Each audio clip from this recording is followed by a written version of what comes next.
Assalamualaikum warahmatullahi wabarakatuh. Di video ini, saya akan menjelaskan bagaimana cara menganalisis korelasi menggunakan SPSS. Langsung ke pembahasan. Langkah pertama yang harus dilakukan adalah menentukan data. Di sini saya sudah siapkan datanya dengan dua variabel X dan Y, di mana variabel X adalah promosi dan variabel Y adalah penjualan. Dan di sini juga saya menggunakan N30.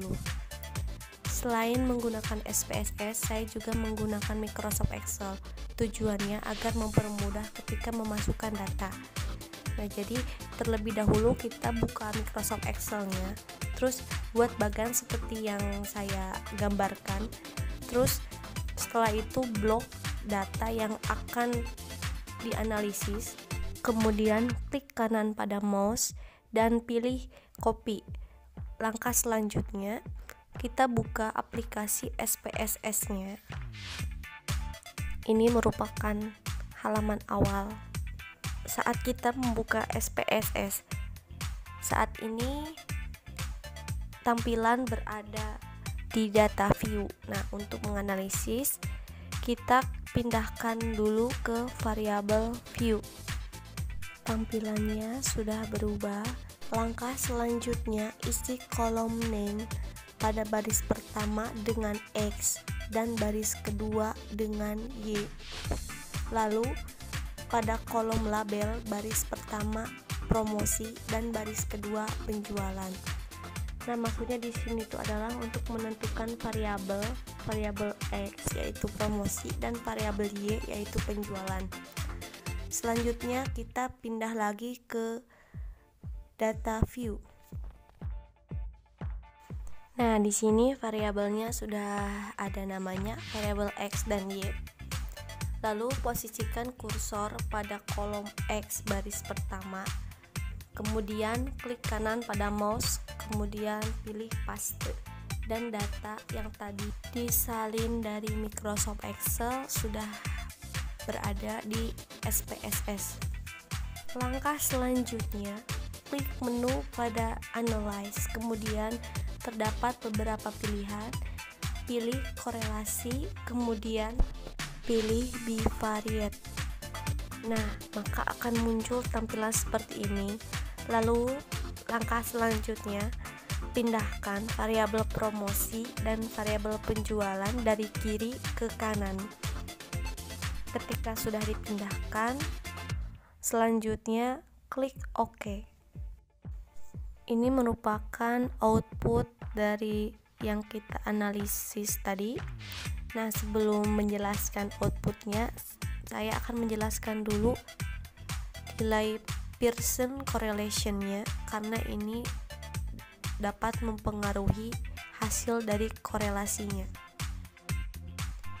Ini merupakan pedoman derajat hubungan untuk mengetahui seberapa kuat korelasi tersebut. Nah, di sini ada 5 tipe nilai Pearson correlation-nya.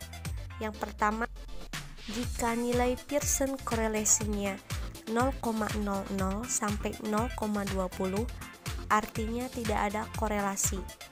Yang kedua, jika nilai Pearson correlation-nya 0,21 sampai 0,40, artinya korelasi lemah. Yang ketiga, jika nilai Pearson correlation-nya 0,41 sampai 0,60, artinya korelasi sedang.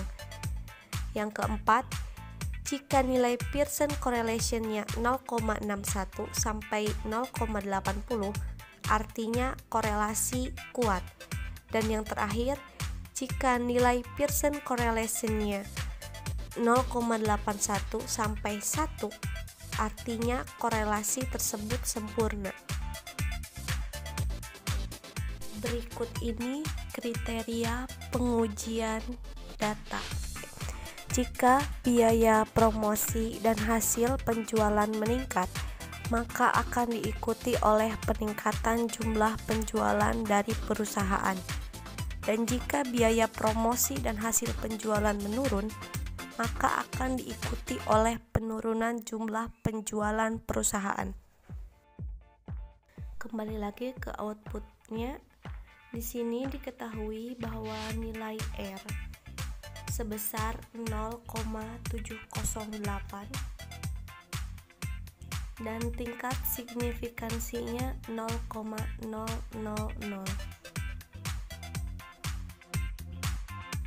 Nah, ini merupakan langkah yang terakhir, yaitu membuat kesimpulan. Kesimpulan ini dibuat dengan melihat pedoman derajat hubungan dan kriteria pengujiannya, serta tak lupa dengan melihat nilai signifikansinya. Dari hasil analisis tadi didapat korelasi antara variabel promosi dan variabel penjualan sebesar 0,708. Hal ini menunjukkan bahwa terjadi hubungan yang kuat antara harga promosi dan hasil penjualan. Sedangkan arah hubungan adalah positif karena nilai R-nya positif. Berarti semakin tinggi biaya promosi, maka semakin meningkat hasil penjualannya. Nah, untuk mengetahui berapa persen pengaruh variabel promosi terhadap variabel penjualan, maka rumusnya R kuadrat dikali 100%.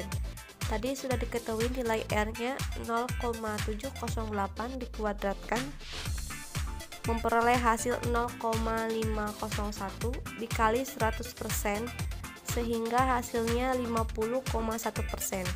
Artinya, besarnya sumbangan variabel promosi terhadap naik turunnya penjualan adalah 50,1% dan 49,9% disebabkan oleh faktor lainnya. Demikian yang dapat saya sampaikan. Mohon maaf apabila ada kekurangan, karena kesempurnaan hanya milik Allah SWT. Terima kasih. Wassalamualaikum warahmatullahi wabarakatuh.